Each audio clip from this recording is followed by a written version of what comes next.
25,023 पर actually 50 point ऊपर ही खुले। बैंक निफ्टी 150 पॉइंट ऊपर खुला, लेकिन अब थोड़ा सा कूल ऑफ हो रहे हैं। एकदम से 24,980 पर आया 25,000 के ऊपर खुलकर। उसके बाद बैंक निफ्टी अभी भी करीब करीब 300 पौने 300 पॉइंट ऊपर है, और निफ्टी आईटीए करीब करीब 117 पॉइंट नीचे आपको ट्रेड करता हुआ दिखाई देगा। मिड और स्मॉल कैप में हल्की सी गिरावट है। मिड कैप करीब करीब 1/3% नीचे है, स्मॉल कैप भी करीब करीब 1/4% नीचे। एडवांस डिक्लाइन अभी के लिए ठीक ठाक है। मैं बाकी सब चीज़ों पे जाऊँ उससे पहले वो 3 इंपॉर्टेंट जो नंबर्स हैं जिन पर रिएक्शन आ रही है वो देख लेते हैं। और एक चीज़ बताऊँ मैं आपको, HDFC बैंक देखिए आप, HDFC बैंक एक्चुअली 1% ऊपर खुला और सस्टेन कर रहा है। ICICI बैंक 1.5% ऊपर खुला, और रिलायंस हल्का सा 0.75% नीचे खुला। चलिए अब बाकी के सारे सेक्टोरल मूवर्स पर आते हैं, देखते हैं वो किस तरीके से कर रहे हैं। एक बार जरा लेकर आइए सेक्टोरल हीट मैप मार्केट का।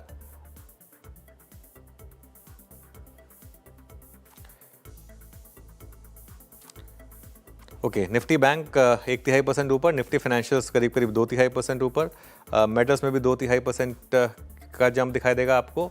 इसके अलावा नीचे क्या है, थोड़ा सा एनर्जी, आई थिंक रिलायंस का इंपैक्ट होगा। ऑयल एंड गैस, ये भी रिलायंस का ही इंपैक्ट है। PSU बैंक्स में हल्की सी गिरावट है। डिफेंस और कैपिटल मार्केट से जुड़े स्टॉक्स में हल्की सी गिरावट है। मिड कैप गिर रहा है अच्छा खासा एक्चुअली, मिड कैप करीब करीब 1/3% नीचे है, और एडवांस डिक्लाइन ऑलरेडी डिक्लाइंस के फेवर में आ चुका है। चलिए निफ्टी गेनर से शुरुआत कर लेते हैं, क्योंकि ज़्यादा टाइम हमने शुरुआत का ग्रीन में बिताया। पहले दोनों बिग स्टॉक HDFC बैंक और ICICI bank. HDFC bank actually 2% ऊपर खुला है। ये अगेन एक सबक है उन लोगों के लिए जो इस तरीके से शॉर्ट्स वगैरह कैरी करते हैं बड़े नंबर से पहले, विस्पर नंबर्स के ऊपर। 2% ऊपर ICICI बैंक, करीब करीब 0.25% ऊपर, और हिंडाल्को ये करीब करीब 1% ऊपर खुलता हुआ दिखाई देगा।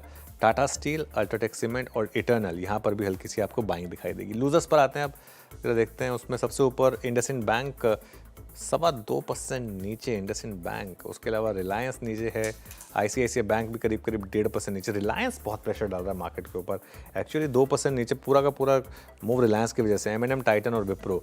निफ्टी का हीट मैप देखते हैं अब। सबसे ऊपर आपको दिखाई देगा HDFC बैंक, और सबसे नीचे दिखाई देगा आपको इंडसइंड बैंक और रिलायंस। तो 2% HDFC बैंक ऊपर है, 2% इंडसइंड बैंक नीचे है, रिलायंस 2% नीचे, एक्सिस, M&M, इन सब में भी आपको बड़ी गिरावट दिखाई देगी। चलिए अब जरा बिग स्टॉक्स और स्पॉटलाइट वाले शेयर्स देख लेते हैं।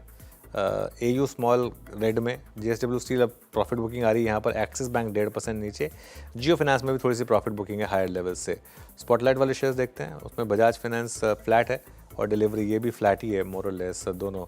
रिजल्ट इम्पैक्ट देखते हैं, उसके बाद फिर वीरो के पास चलेंगे। रिजल्ट इम्पैक्ट में देखिए आप, AU बैंक ये 6.5% नीचे, नंबर्स ख़राब थे इसके। RBL बैंक भी 2.5% नीचे है, बंधन बैंक भी नीचे, लेकिन बंधन बैन में आ गया है। येस बैंक हल्का सा ऊपर खुला है, कोई बहुत ज़्यादा इम्पैक्ट नहीं है। निफ्टी एकदम फ्लैट है, लेकिन एक चीज़ दिखाऊं आपको, एक बार कंट्रीब्यूशन प्लेट देखिए आप। रिलायंस काफ़ी ड्रैग कर रहा है मार्केट को, लेकिन HDFC बैंक और ICICI बैंक ये हैं आज के big stars. HDFC bank 75 points positive contribute कर रहा है। जी हाँ, forget about negative, positive contribute कर रहा है। आज सुबह भी हम बात कर रहे थे कि एक्चुअली मुझे तो नंबर्स ख़राब नहीं लगे, और कंसिडरिंग देखिए किस प्राइस पर आया, किस पोजीशनिंग पर आया, ये मैटर करता है। और जिस प्राइस पे ये नंबर्स आए और वो प्रोविजनिंग जिस हिसाब से बढ़ी, नंबर उतना ख़राब नहीं था, और मार्केट ने एक्चुअली पॉजिटिव लिया। 2% ऊपर स्टॉक। ICICI बैंक भी 1.5% ऊपर। बस दिक्कत है इस समय रिलायंस की, और काफ़ी हद तक इंडसइंड बैंक में एक्चुअली काफ़ी दिक्कत आ रही है। करीब करीब 2.25% नीचे हो गया अब इंडसइंड बैंक, उसने इम्पैक्ट डाला। और ऑब्वियसली IT स्टॉक्स में अच्छी खासी प्रॉफिट बुकिंग है, इसका भी